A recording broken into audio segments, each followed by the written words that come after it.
Un nouvel ouvrage scientifique porté sur le fonds baptismaux, c'est samedi 7 juillet 2018. C'était à l'Université protestante au Congo, rédigé par le professeur Kabuya Kalala et les doctorants Jean-Paul Tsassa.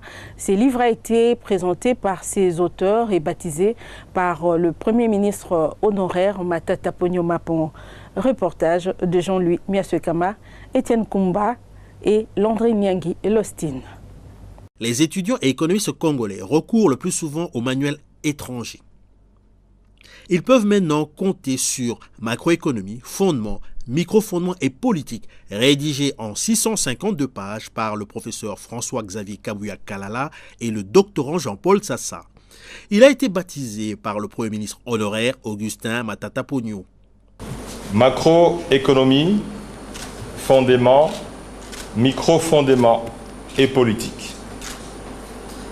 Que votre contenu ne serve pas à cacher la science aux étudiants et aux chercheurs.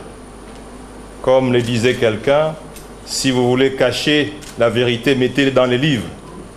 Mais ici, je crois, les deux chercheurs ont écrit pour que cette science puisse servir à éclaircir les domaines des questions économiques en RDC et dans le monde entier. Les deux auteurs livrent leurs impressions.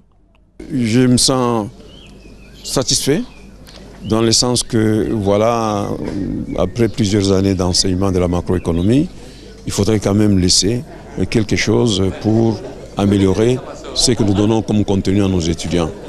Notre objectif c'était de produire non pas simplement un ouvrage qui puise des théories étrangères, mais plutôt de combiner ce qui s'est fait sur la frontière de la recherche, de le mettre en relation avec les réalités des pays en développement et particulièrement les réalités congolaises. Le professeur Florent Moukeni a commenté la partie sur les microfondements et a planché sur l'outil économique utilisé. Les modèles macroéconomiques doivent se baser sur des fondements microéconomiques, c'est-à-dire sur des mécanismes qui, à travers les comportements des ménages, des firmes, de la Banque centrale et du gouvernement, permettent de fonder les agrégats macroéconomiques.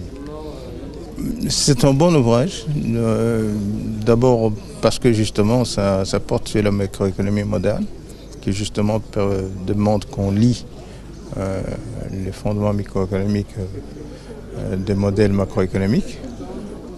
Deuxièmement, je trouve que l'ouvrage est assez bien illustré, mais il manque quand même certaines illustrations de certaines parties de l'ouvrage. Sinon, c'est bien illustré. Et puis, pédagogiquement, l'ouvrage permet vraiment de faire l'apprentissage de la macroéconomie, et ce, sur 3 cycles universitaires, la maîtrise, le doctorat et la licence. Je crois que l'économétrie devait être plus utilisée dans la partie microfondement. Justement, là, comme je l'ai dit dans mes commentaires, on est limité par l'absence de données.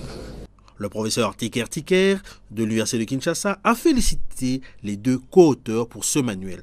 D'abord, il faut féliciter les deux professeurs. Il y a rarement de publications dans le domaine de macroéconomie. On en parle beaucoup et il y a des enseignements qui sont donnés au niveau de l'université. Et il était important de pouvoir disposer d'un manuel. C'est pratiquement un manuel, comme il l'a dit, un manuel à tous les niveaux, licence, maîtrise et doctorat. Je crois que c'est un enseignement très très important. C'est un ouvrage très intéressant, bien sûr assez volumineux, mais un ouvrage intéressant puisque dans ce domaine, nous n'avons pas beaucoup de publications. Cet ouvrage, Macroéconomie, fondement, microfondement et politique, a la particularité d'avoir examiné à la loupe l'évolution de l'économie congolaise de 1960 à 2014. Autre